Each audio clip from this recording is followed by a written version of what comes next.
Okay, good afternoon. I'm going to take you on a journey, and this journey is going to involve explaining the changed world that we're living in. My experience of producing products in international organisations that connect to this world, and where we should be going as international organisations to further engage. So, let's start. Why is social media important to policymakers? It's a very, very basic question. And the answer is very easy, because social media organises action, and policymakers notice action. It's the logic of collective action. You hear of politicians being lobbied. That's what lobbies are. They're collective action. So, social media is important because people notice it. Whether they actually listen to it or do something about it, that's another story. For example, in the US, in London at the moment, we have seen the Wall Street and the London City protests. And these have been spread virally via Facebook and Twitter. Of course, WikiLeaks, not necessarily social media, but it's showing the change in landscape of how very small individuals can actually affect how governments and policy is actually produced. So, as I said, it's been a shift from states towards widely disparate number of non-state actors, especially individuals. And WikiLeaks, as I mentioned before, was one of them. Individuals can use web platforms to exert influence and threaten states and inflict violence. So it's not all good. But it's also a David and Goliath situation. Individuals with virtually no resources now can act and exert influence far greater than it's ever been able to in history. And we're seeing a much more level playing field as very powerful states are being challenged by individuals, hence the WikiLeaks example. Although social media didn't cause the change in landscape in the Middle East, it certainly aided it. And even in London, we've seen the recent London riots, which were, this is a bad example, which were organised via social media. And to the extent that the government in London even thought about suspending social media because it was seen as a threat to the state and it was causing anarchy. So here we are. This is where we're going. It's not about the big, powerful person there with the big gun anymore. It's often about the geeky person sitting behind them and hacking into networks, etc. So it's a hard power to cyber power. The shift from the real world to virtual forms of mobilization, action, and aggression. So power is being diffused to the edges now, and it's no longer just the monopoly of states. Mobilization and action is spontaneous, and it's self-organized on web networks like Twitter and Facebook. Facebook, YouTube, and Twitter are now the indispensable tools of electoral mobilization and civic organization. Here's an example of a state-to-state issue. In 2007, the small Baltic nation of Estonia came under a cyber attack, targeting government, banks and media. The attacks followed the relocation of a Soviet war memorial. The Estonian government blamed the Kremlin. The Kremlin denied all responsibility for this.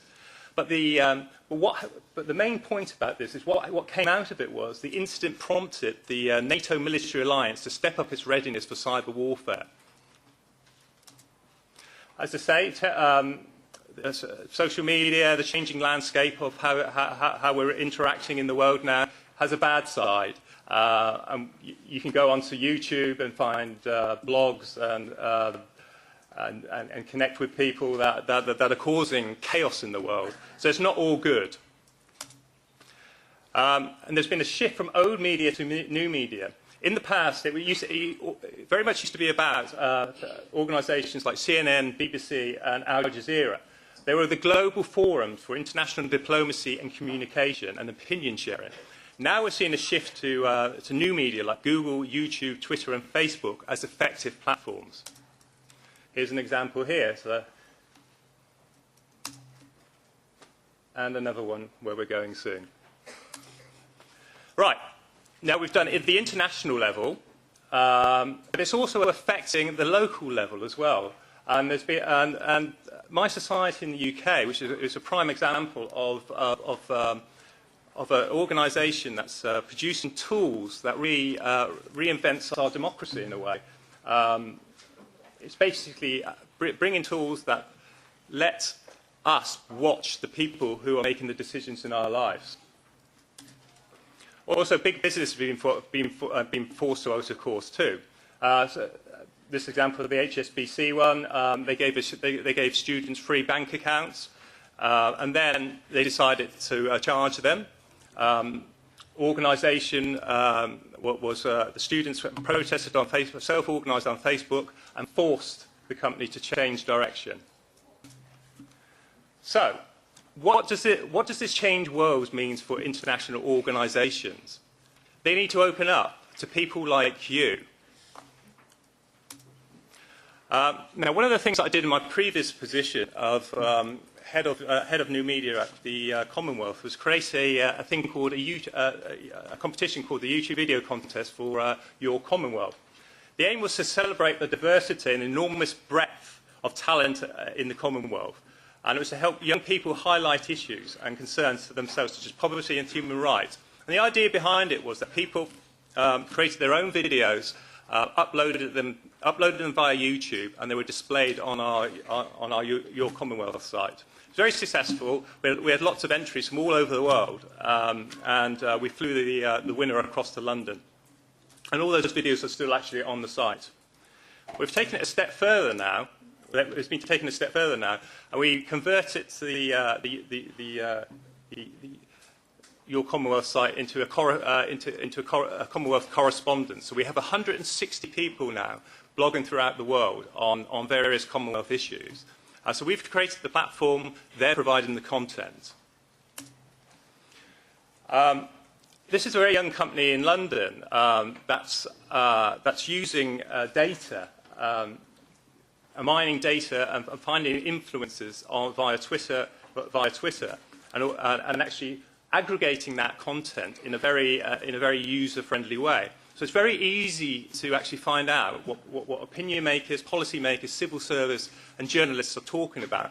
If we had a tool like this for the subjects that we're interested in, it'd be very powerful to find out what everybody's saying. Policymakers connecting with the public. One of the things I've been trying to do at the OECD is get policy makers, people like us, to be taking questions at big conferences or meetings. So, for instance, if we have a ministerial meeting, there's a section or a press conference at a ministerial meeting. It's not just about the press asking the questions. It's about people. There would be a section where the people on Twitter are sending questions in, and ministers will answer those questions. And this is very much shows how we should be engaging. We're at the OECD at the very start of doing this. I'm hoping to actually produce more of it.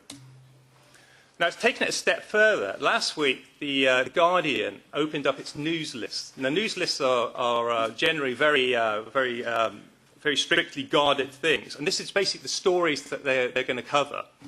And they opened it up to the public, allowing people on Twitter to actually input into those news lists and actually tell the Guardian what stories they thought they should be covering from those news lists. Now, if we take that a step further for international organisations, perhaps it's a dream, but perhaps one day there could be a portion of our sites that you could input into and you could influence us via what we should be covering, the stories that we should be looking at, and what you're interested in.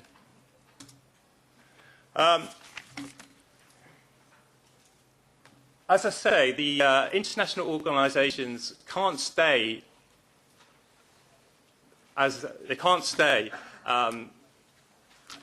not reflecting the changing landscape. And we need to look at moving more resources. We're not moving more resources into the digital landscape. Now, where I am at the moment, I'm advocating what I call a digital-first policy.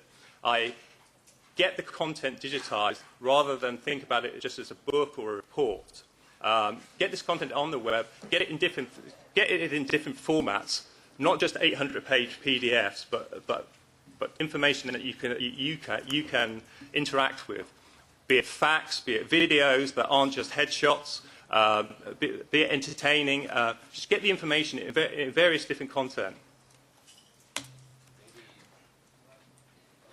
Yep. My final bit of advice would be the best thing in a world that is less now about broadcasting and more about engaging with people is probably the last line of the last song. I'm showing my age here, but the Beatles ever sung. Because in the end, in a world that is about engagement, the love you take is equal to the love that you make.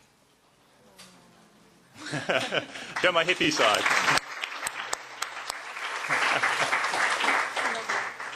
Thank you.